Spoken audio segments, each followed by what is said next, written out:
totally confuse में का नाले पढ़ब ओकरा बाद कहे ना गई गर्मी के छुट्टी हो गई ओकरा बाद फिर बारिश आ गई ओकरा बाद जाड़ा के छुट्टी हो गई फिर ओकरा बाद फिर फगुन आ गई फिर ओकरा बाद रे इतना छुट्टी मरनी नहीं पढ़े के आदत छुट्टी बैगन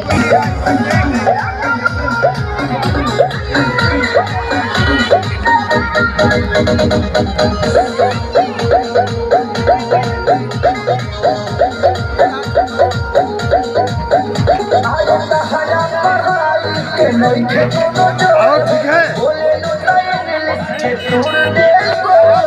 मैं तो बताई मैं नहीं हूँ खाई